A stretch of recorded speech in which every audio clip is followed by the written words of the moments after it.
Ito guys, bago tayo umakyat dun sa may pools, meron tayong environment fee dito. Ayan.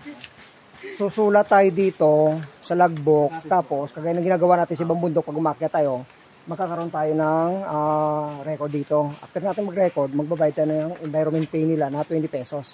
Diba guys? Napakamura. Tapos natin magbayad at mag-logbook dyan, aakyat tayo dun sa pinakapo sa bundok na. Yung tour guide natin, ayun o. Ayun na siya, naglalakad o yan. Pero dito.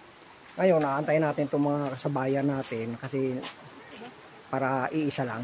Okay? Ngayon guys, pagkatapos natin dyan magbayad, pwede na tayong umakyat dito para mapuntahan yung pools.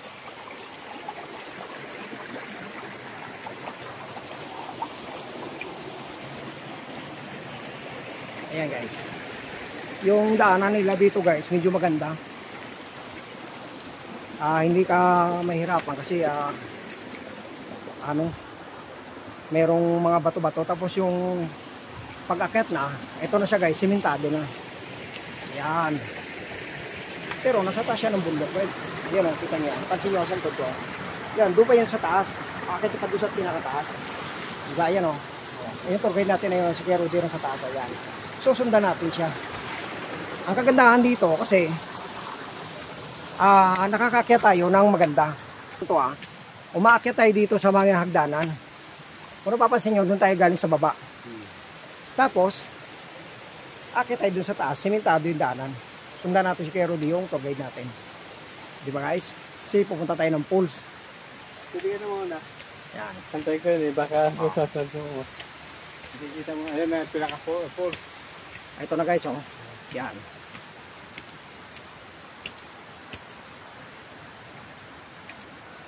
Ayan guys, ayan kita nyo yung guys, ayan sa likod ko, ayun yan, nakita nyo guys, ayun yung pools. Lalapitan natin guys, lalapitan natin para makita natin yung kagandaan ng pools.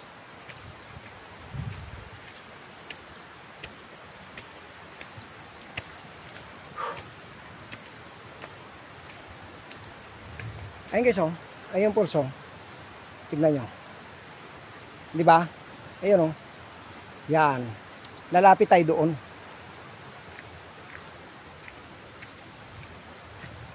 Nasa taas pa siya yung pools.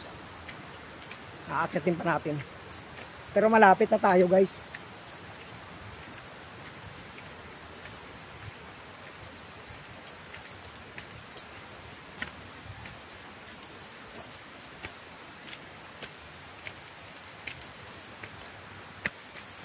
Guys, tuloy-tuloy lang tayo sa pag-akyat dito.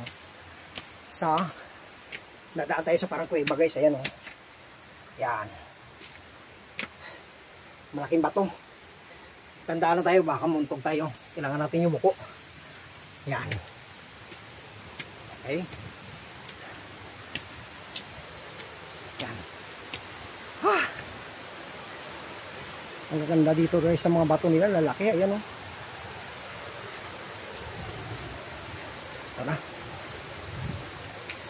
Malapit na tayo sa sinasabi nilang pools.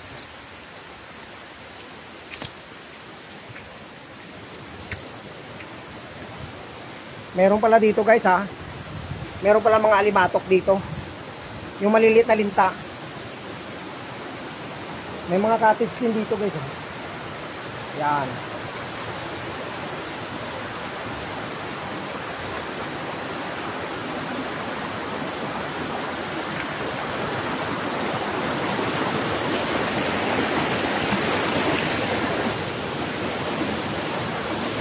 Nabilas ko na. Ayun na siya guys yung pools Yan. Kita nyo guys. Nasa taas siya, diba? Ganda, diba? Yan yung pools. Dito sa Abungan Pools, Nueva Ecija, sa Dingalan. Diba guys?